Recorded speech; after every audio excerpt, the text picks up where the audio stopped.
우리가 함께 살펴볼 말씀 디모데 전서 1장 1절부터 11절의 말씀인데요. 우리 함께 같이 교독하시고 마지막 절은 함께 봉독하도록 하겠습니다. 제가 먼저 읽도록 하겠습니다.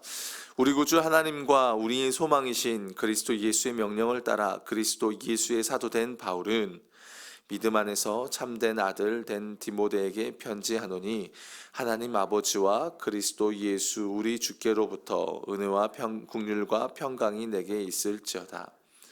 내가 마게도냐로 갈 때에 너를 권하여 에베소에 머물라 한 것은 어떤 사람들을 명하여 다른 교훈을 가르치지 말며 신하와 끝없는 족보에 몰두하지 말게 하려 함이라. 이런 것은 믿음 안에 있는 하나님의 경륜을 이룬보다 도리어 변론을 내는 것이라. 이 교훈의 목적은 청결한 마음과 선한 양심과 거짓이 없는 믿음에서 나오는 사랑이거늘 사람들이 이에서 벗어나 헛된 말에 빠져 율법의 선생이 되려 하나 자기가 말하는 것이나 자기가 확증하는 것도 깨닫지 못하는도다. 그러나 율법은 사람이 그것을 적법하게만 쓰면 선한 것임을 우리는 아노라.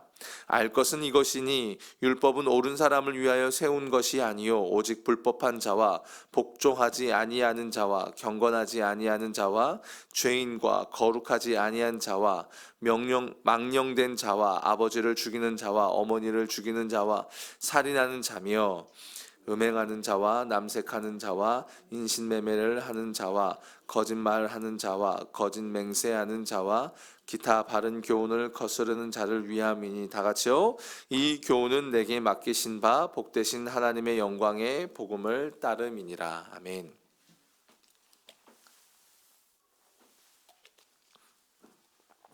네, 저희가 이제 오늘부터 이제 디모데 전서 그리고 디모데 후서 이렇게 말씀이 쭉 이어가게 됩니다.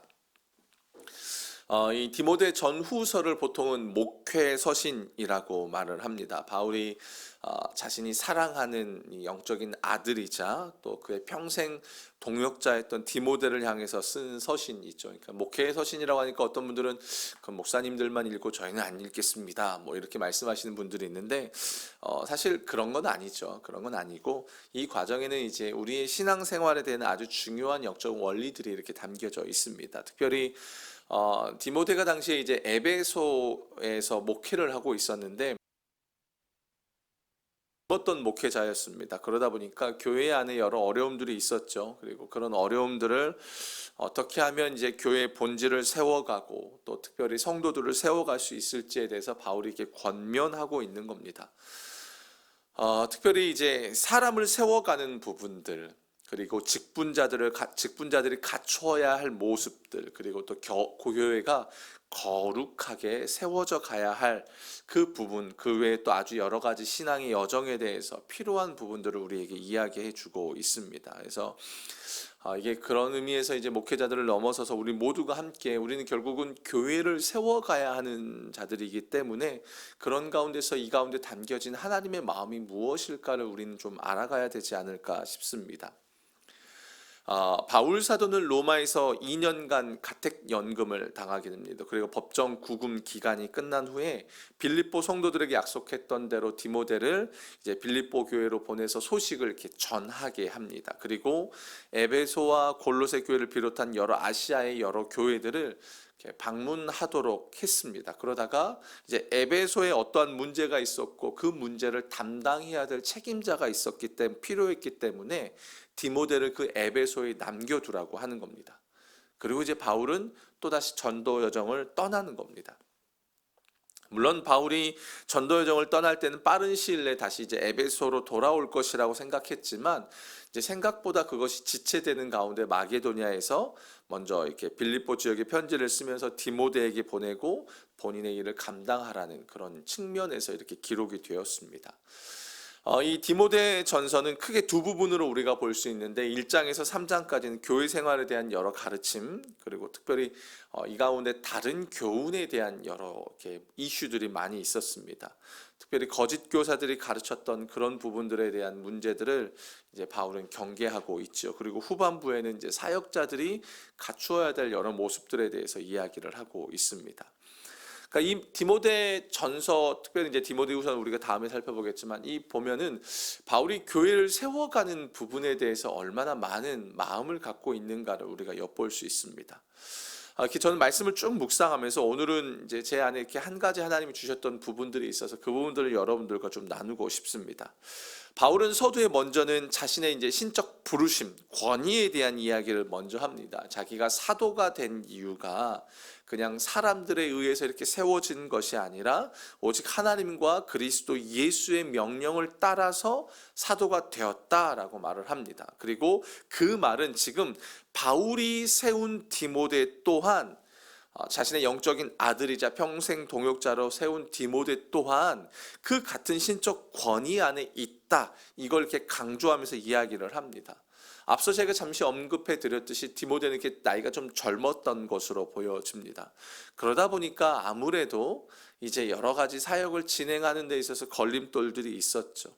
그래서 바울은 먼저 자신의 사도적 권위를 이야기함과 동시에 디모데의 권위도 세워주고 싶은 겁니다.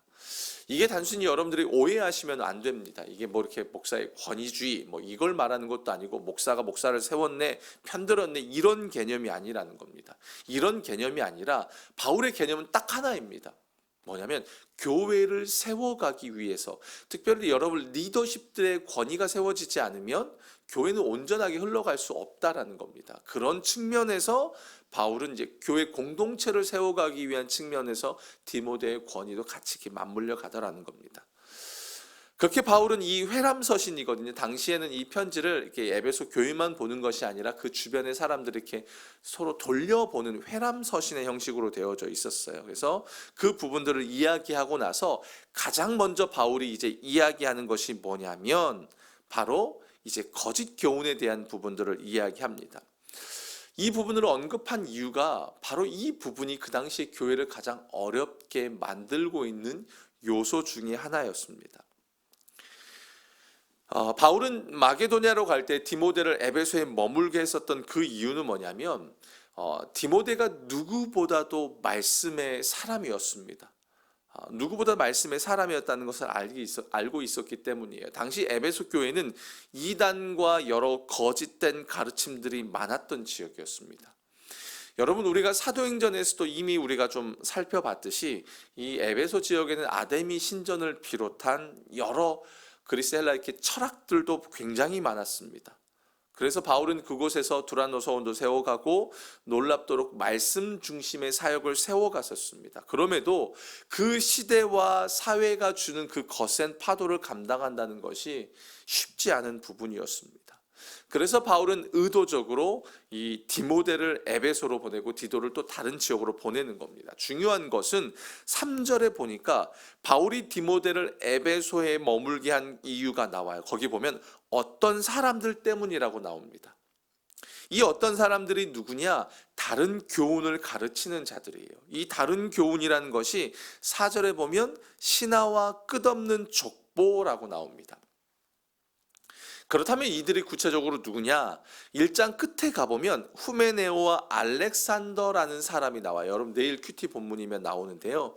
이 두 사람만을 가리키는 것이 아니라 이 두 사람을 중심으로 한 무리들을 말하는 겁니다. 그러니까 이 무리들의 특징은 뭐냐면 신하와 끝없는 족보를 가르치는 일에 몰두하는 자들이다라는 겁니다.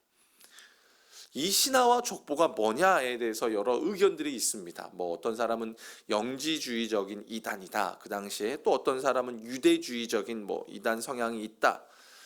뭐 어떤 것이 옳은지 정확하게는 알 수는 없지만 중요한 것은 뭐냐면 그들이 나타내고 있는 행태가 어떠하냐면 믿음 안에서 하나님의 경륜을 이루는 것보다 변론하는 것에 목적을 두고 있더라라는 겁니다. 바울의 이 표현이 참 재밌습니다. 경륜과 변론을 비교하고 있어요. 여러분 이 변론이란 말이 어떤 말이냐면 엑제테시스라는 말인데요. 이게 집요하게 추구하다 이런 뜻입니다. 그러니까 격렬한 논쟁, 그칠 줄 모르는 무절제한 논쟁. 근데 뭘 가지고요? 신하와 족보. 한마디로 이런 겁니다. 본질이 아닌 것들에게 집요하게 에너지를 쏟고 있더라 이런 겁니다. 반면에 경륜 이 단어가 뭐냐면 오이코노미아라는 단어예요. 여러분 오이코스란 말 많이 들어봤죠? 이 오이코스란 말이 집이란 뜻입니다. 그리고 노모스라는 말이 뭐냐면 법, 규칙 이런 뜻이에요. 그러니까는 집의 규범, 집의 관리 이런 뜻인데 쉽게 번역하면 이게 직분, 청지기 이런 뜻이 있는 겁니다. 그러니까 바울이 고린도전서에서 나는 직분을 맡았다 이런 말 같이 나오는 겁니다. 이게 무슨 말이냐면 한마디로 뭐예요? 신하와 족보에 몰두한다 이 말은 뭐냐면 진짜 그리스도인으로서 성도로서 붙들고 씨름해야 할 것이 아닌 그 외적인 것들, 본질적인 것들에 아닌 다른 이상한 것들에 마음이 빼앗긴 상태를 말하는 겁니다. 여러분 하나님이 우리를 교회로 부르신 이유는 뭐냐면 이건 여러분 구원만을 위한 것이 아닙니다. 구원을 넘어선 하나님의 더 큰 뜻이 있습니다. 하나님의 부르심, 하나님의 경륜이 있다는 겁니다. 우리 한 개인을 향한 구원을 넘어서서 세상 가운데 우리에게 빛과 소금으로서 그리고 세상 가운데서 예수를 그리스도로 믿고 고백하는 자들로 우리가 살아가라고 우리를 부르신 겁니다. 그리고 그 일을 혼자서 할 수 없으니 주님의 몸된 교회 공동체 안에서 진짜 붙들어야 될 교훈들을 붙들고 함께 씨름해 가라고 우리를 그렇게 부르신 겁니다. 그게 경륜입니다. 그게 하나님이 우리에게 허락하신 직분 안에 포함되어진 내용이라는 겁니다. 그런데 이들의 특징이 뭐냐면 경륜이 아닌 변론에 초점이 있다는 겁니다. 여러분 변론 해보신 적 있으십니까? 이기면 재밌습니다. 지면 열받습니다. 해보신 적 있습니까? 여러분 변호와 변론이라는 개념의 조금은 뉘앙스의 차이를 좀 보셔야 할 것 같습니다. 제가 아는 목사님이 예전에 이제 우연히 어느 지역에 갔다가 신천지를 만났던 모양입니다. 근데 신천지가 어떻게 알고 목사님인 줄 알고 막 변론을 걸어오더래요. 막 이제 논쟁이 한바탕 설전이 벌어진 거죠. 누가 이겼을까요? 누가 이겼냐는 중요하지 않고 나오고 나서 그 목사님 마음 안에 씁쓸함이 났더라는 겁니다. 그러니까 이긴다고 뭔가 그들이 우리에게 돌아오거나 그렇지 않겠죠. 그러나 중요한 것은 변론의 결론이 뭐냐면 다툼이더라는 겁니다. 그래서 바울은 이 교훈의 목적은 청결한 마음과 선한 양심과 거짓이 없는 믿음에서 나오는 사랑이거늘 이 교훈은 하나님의 말씀이 주는 교훈이 갖고 있는 특징이 그것인데 다른 말로 하면 변론은 그와 반대적으로 청결하지 못하고 선하지 못하고 거짓이라는 것인 거예요. 사랑이 없다라는 겁니다. 결론이 그렇게 나더라는 겁니다. 그러니까 다른 말로 하면 신하와 족보에 몰두한 자들의 특징, 그 거짓 교사들의 특징이 뭐냐면 사랑이 없는 거예요. 그냥 자기 주장이 남고 그 가운데 지적 유희만 남더라는 겁니다. 지식에서 오는 그런 허영심만 있더라라는 겁니다. 다른 사람이 보여지지 않고 하나님이 그 가운데 이루어 가고자 하는 뜻이 보여지지 않더라라는 겁니다. 사실 오늘 본문에 나오는 신하와 끝없는 족보를 오늘날로 비교하면 뭐가 될까? 너무 많은 것 같아요. 왜냐하면 오늘 우리가 살아가는 이 시대는 진짜 우리가 붙들어야 될 본질 이외에도 수많은 지식들이 우리에게 공급되어지기 때문에 그렇습니다. 중요한 건 뭐냐면 진짜 바른 교훈을 따르지 않고 헛된 교훈을 따르는 자의 열매가 뭐냐면 헛된 말에 빠져 율법의 선생이 되려 한다라는 겁니다. 그러면서 자기가 하는 말이 뭔지도 모른 채 살아가는 일들이 일어나더라라는 겁니다. 제가 설교를 준비하면서 이렇게 말씀을 쭉 묵상하는 가운데 그런 마음이 제가 들었어요. 이들은 헛된 것에 몰두했는데 나는 지금 무엇에 몰두하고 살아가고 있느냐라는 것에 주님이 좀 묵상하게 해주셨습니다. 최근에 우리가 차별금지법 관련된 여러 이슈들이 있었습니다. 한동안 목회자인 저조차도 이 이슈들을 이렇게 쭉 보는 가운데 굉장히 혼란스러웠습니다. 수많은 이슈들이 나왔습니다. 논쟁들이 있었고 온라인상에는 굉장히 많은 치열한 찬반에 대한 여러 이야기들이 나왔습니다. 그걸 이렇게 쭉 그 흐름들을 쭉 지켜보고 있는데 목회자인 저도 혼란스러운 거예요. 근데 성도님들은 얼마나 더 혼란스러울까 이런 생각이 드는 겁니다. 너무나 다양한 의견들, 이슈들. 그러면서 제 안에 한 가지 내려진 결론이 있었습니다. 그것이 뭐였냐면 더 말씀에 난 올인하자. 이 결론이 나오더라고요. 수많은 여러 지식들, 학문들, 여러 이슈들 다 모르겠어요. 전문가가 아니니까. 너무 그것들에 내 마음이 빼앗겨 버리니까요. 혼란스러워지더라는 겁니다. 앞으로 더더욱 그럴 겁니다. 여러 학문들로서, 이론들로서, 여러 세상의 지식들로서 우리의 어떤 지적인 걸 탐구할 수 있는 여러 이론들이 수도 없이 등장할 겁니다. 교회 안에서도 별의별 이야기들이 나올 것입니다.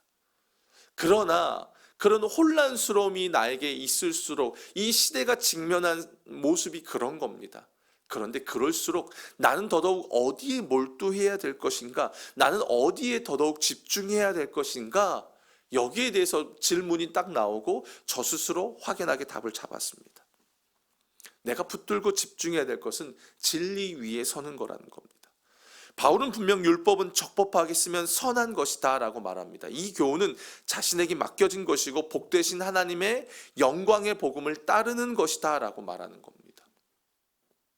여러분 어떠십니까?